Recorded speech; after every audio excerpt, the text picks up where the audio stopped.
Humanities കഫേയുടെ പുതിയൊരു വീഡിയോയിലേക്ക് ഏവർക്കും സ്വാഗതം. ഇന്ന് നമ്മൾ നോക്കാൻ പോകുന്നത് +2 സോഷ്യോളജിയുടെ 9ാമത്തെ ചാപ്റ്റർ കൾച്ചറൽ ചേഞ്ച്. ഈ ഒരു ചാപ്റ്റർ ഇന്ന് ഇമ്പോർട്ടൻ്റ് ആയിട്ട് എസ്ഐക്ക് ചോദിക്കുന്ന ഒരു ചോദ്യമാണ് സാൻസ്ക്രിതൈസേഷൻ എന്ന് പറയുന്നത്. അപ്പോൾ ഈ ഒരു ടോപ്പിക്കാണ് നമ്മൾ ഡിസ്കസ് ചെയ്യാൻ പോകുന്നത്. ഇത് നമുക്ക് ക്രിസ്മസ് എക്സാമിന് മാനുവൽ എക്സാമിനൊക്കെ ഇമ്പോർട്ടൻ്റ് ആണ് കേട്ടോ. 6 മാർക്കിനും 8 മാർക്കിനും ചോദിക്കുന്ന ഒരു എസ്ഐ ചോദ്യമാണ്. ഓക്കെ, അപ്പോൾ എന്തായാലും നമുക്ക് ക്ലാസ്സിലോട്ട് പോകാം. അപ്പോൾ ഈ ഒരു സാൻസ്ക്രിതൈസേഷൻ എന്ന് പറയുന്ന ഈ ഒരു ടേം കൊണ്ടുവന്നത് MN ശ്രീനിവാസ് ആയിരുന്നു. ഓക്കെ, MN ശ്രീനിവാസാണ് ഈ ഒരു ടേം കൊണ്ടുവരുന്നത്. അപ്പോൾ ഇതൊരു പ്രോസസ്സിനെയാണ്, സമൂഹത്തിലെ ഒരു പ്രക്രിയനെയാണ് MN ശ്രീനിവാസ് സാൻസ്ക്രിതൈസേഷൻ എന്ന് പറയുന്നത്.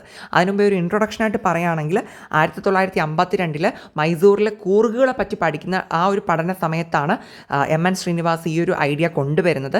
പക്ഷെ അദ്ദേഹം ആദ്യം ബ്രാഹ്മണൈസേഷൻ എന്നായിരുന്നു അദ്ദേഹം ഈ വെളിപ്പെടുത്തിയ ഈ ഒരു പ്രോസസ്സിനിട്ട പേര്. മീൻസ് സാൻസ്ക്രിതൈസേഷൻ എന്നല്ല, അതിന് മുന്നേ ആദ്യം MN ശ്രീനിവാസിൻ്റെ പേരെന്തായിരുന്നു? ബ്രാഹ്മണൈസേഷൻ എന്നുള്ളതാണ്. അത് പിന്നെ കൺവേർട്ടായിട്ടാണ് സാൻസ്ക്രിതൈസേഷനായിട്ട് മാറിയത്. ഇനി എന്താണ് സാൻസ്ക്രിതൈസേഷൻ എന്ന് ചോദിച്ചു കഴിഞ്ഞാൽ അതിനുള്ള ഡെഫിനിഷനാണ് ഈ കാണുന്നത്. എന്താണ് ഒന്ന് വായിച്ച് നോക്കുക. ഇതിനെ ഒരു കാര്യം ഇത്രയേ ഉള്ളൂ. സാൻസ്ക്രിതൈസേഷൻ എന്ന് വെച്ച് കഴിഞ്ഞാൽ ഇത്രയേ ഉള്ളൂ. നമ്മുടെ സമൂഹത്തിലെ ലോവർ കാസ്റ്റിലുള്ള ആൾക്കാർ, മീൻസ് താഴ്ന്ന ജാതിയിലുള്ള ആൾക്കാർ എന്ത് ചെയ്യാണ്? ഉയർന്ന ജാതിക്കാരുടെ ജീവിത രീതികളും അവർ ചെയ്യുന്ന കാര്യങ്ങളെല്ലാം അതുപോലെ അനുകരിക്കുകയാണ് ചെയ്യുന്നത്. അങ്ങനെ അനുകരിച്ചുകൊണ്ട് താഴ്ന്ന ജാതിക്കാരൻ അവനവൻ്റെ സ്റ്റാറ്റസ് വർദ്ധിപ്പിക്കാൻ ശ്രമിക്കുന്നു. ഈ ഒരു പ്രക്രിയനെയാണ് നമ്മൾ സാൻസ്ക്രിതൈസേഷൻ എന്ന് പറയുന്നത്. എന്താണ് ഞാൻ പറഞ്ഞത്? ലോവർ കാസ്റ്റിലുള്ള ഒരു വ്യക്തി ഹയർ കാസ്റ്റിലുള്ള ഒരു വ്യക്തിയുടെ അവർ ചെയ്യുന്ന കാര്യങ്ങളെല്ലാം ചെയ്തുകൊണ്ട്, മനസ്സിലായല്ലോ? താഴ്ന്ന ജാതിക്കാരൻ ഉയർന്ന ജാതിക്കാരൻ ചെയ്യുന്ന കാര്യങ്ങളെല്ലാം അനുകരിച്ചുകൊണ്ട് സ്വന്തം സ്റ്റാറ്റസ് വർദ്ധിപ്പിക്കാൻ ശ്രമിക്കുന്നു എന്ന് പറയുമ്പോൾ ലോവർ കാസ്റ്റിൽ നിന്ന് ഹയർ കാസ്റ്റിലോട്ടാവാൻ ശ്രമിക്കുന്നു. അതാണ് സാൻസ്ക്രിതൈസേഷൻ എന്ന് പറയുന്നത്.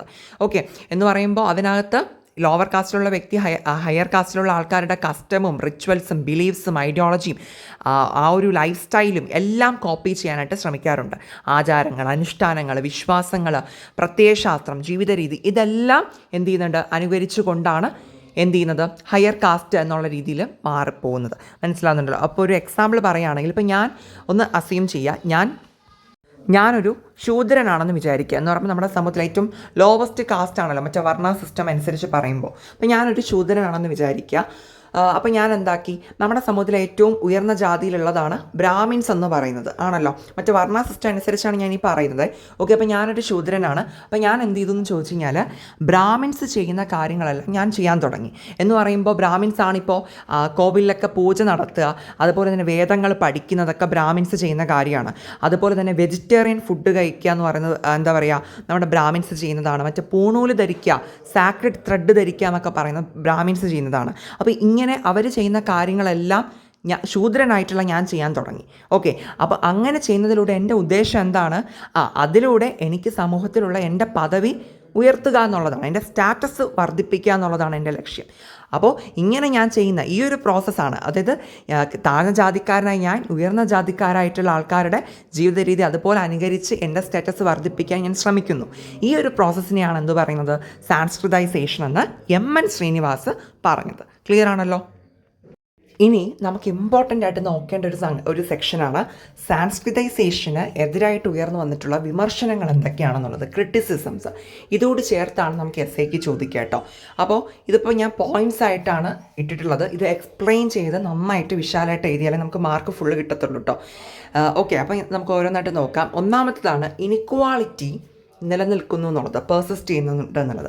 എന്ന് പറഞ്ഞു കഴിഞ്ഞാൽ ഈ സാൻസ്ക്രിതൈസേഷനിലൂടെ നമ്മൾ പറഞ്ഞു വെച്ച കാര്യം എന്താ? ലോവർ കാസ്റ്റിലുള്ള ആൾ വേഗം തന്നെ എന്താകുന്നുണ്ട്? ഹയർ കാസ്റ്റിലുള്ള ആളായിട്ട് സ്റ്റാറ്റസ് ഒക്കെ അങ്ങ് മാറുന്നുണ്ട് എന്നുള്ളൊരു കാര്യമാണ് നമ്മൾ പറഞ്ഞത്. പക്ഷേ എന്നാൽ എല്ലായ്പ്പോഴും എന്ത് ചെയ്യുന്നില്ല? ലോവർ കാസ്റ്റിലുള്ള വ്യക്തികൾ പെട്ടെന്ന് അങ്ങനെ ഹയർ കാസ്റ്റിലുള്ള സ്റ്റാറ്റസ് മാറുക എന്ന് പറയുന്നത് എത്രത്തോളം അതിന് അത്രത്തോളം പോസിബിലിറ്റി ഒന്നുമില്ല അല്ലേ? നമ്മളൊന്ന് ആലോചിച്ച് തന്നെ നമുക്ക് മനസ്സിലാക്കാൻ പറ്റും. എന്ന് പറയുമ്പോൾ എൻ്റെ അർത്ഥം എന്താ? പെട്ടെന്ന് താഴ്ന്ന ജാതിക്കാരൻ എല്ലായ്പ്പോഴും താഴ്ന്ന ജാതിക്കാരൻ തന്നെ, ഉയർന്ന ജാതിക്കാരെപ്പോഴും ഉയർന്ന ജാതിക്കാരനെ എന്ന് പറയുമ്പോൾ ഈ ഒരു ഇനിക്വാളിറ്റി, അസമത്വം എന്തൊക്കെ പറഞ്ഞാലും എന്തൊക്കെ വന്നാലും നിലനിൽക്കുന്നുണ്ട് എന്ന് വിമർശകർ പറയുന്നുണ്ട്. ഇതാണ് ഒന്നാമത്തെ കാര്യം.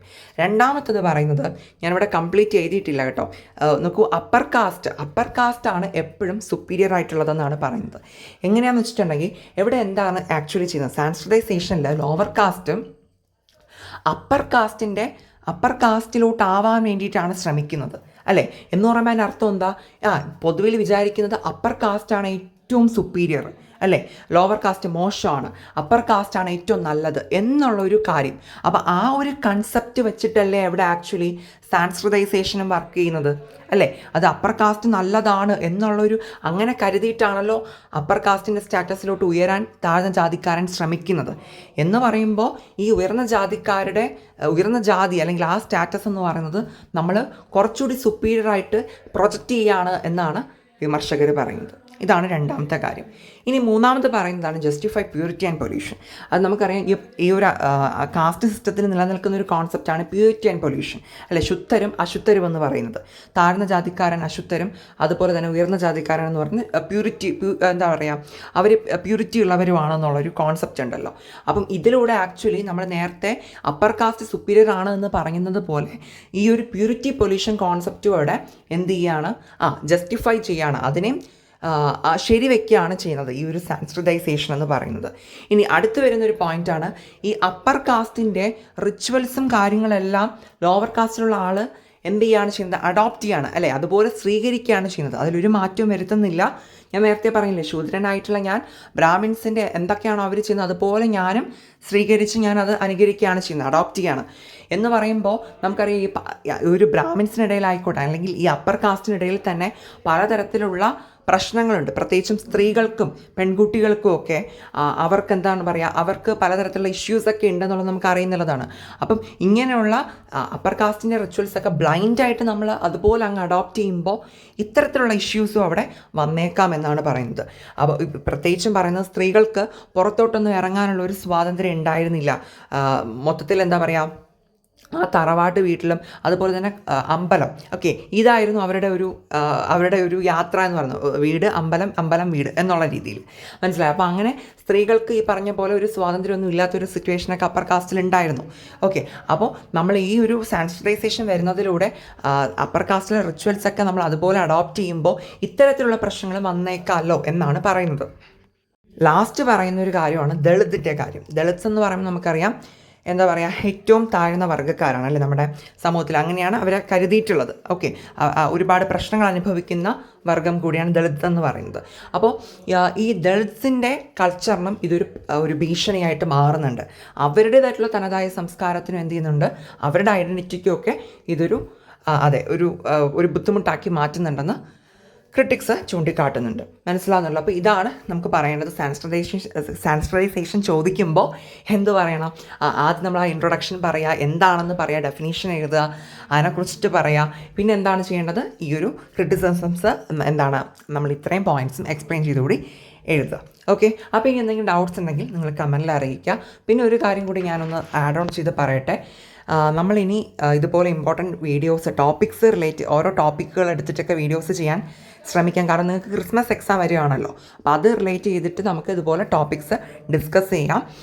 കാരണം ഇനിയിപ്പോൾ ചാപ്റ്റേഴ്സ് ഒന്നും ഫുള്ള് കവറാക്കാനുള്ള ടൈമൊന്നും ഇല്ലല്ലോ, അതുകൊണ്ടാണ്. ഓക്കെ, അപ്പോൾ അങ്ങനെ നമുക്ക് ചെയ്യാം. പിന്നെ അധികം വൈകാണ്ട് തന്നെ ക്രിസ്മസ് എക്സാം റിലേറ്റ് ചെയ്തിട്ട് എല്ലാ സബ്ജക്റ്റിൽ നിന്നുള്ള ഷുവർ ക്വസ്റ്റ്യൻസ്, ഇമ്പോർട്ടൻറ്റ് ചോദ്യങ്ങൾ ഓരോ ചാപ്റ്ററിൽ നിന്ന് ഏതൊക്കെയാണെന്നുള്ളത് എന്താ പറയുക, ക്രിസ്മസ് എക്സാമിലോട്ട് അടുക്കുന്ന ടൈം ആ ഒരു ദിവസങ്ങളാകുമ്പോൾ വീഡിയോസൊക്കെ അപ്ലോഡ് ആക്കാം കേട്ടോ. അപ്പോൾ ഇപ്പോൾ നമുക്ക് എന്തായാലും ടോപ്പിക്സ് പഠിച്ച് മുന്നോട്ട് പോകാം. ക്ലിയർ ആണല്ലോ?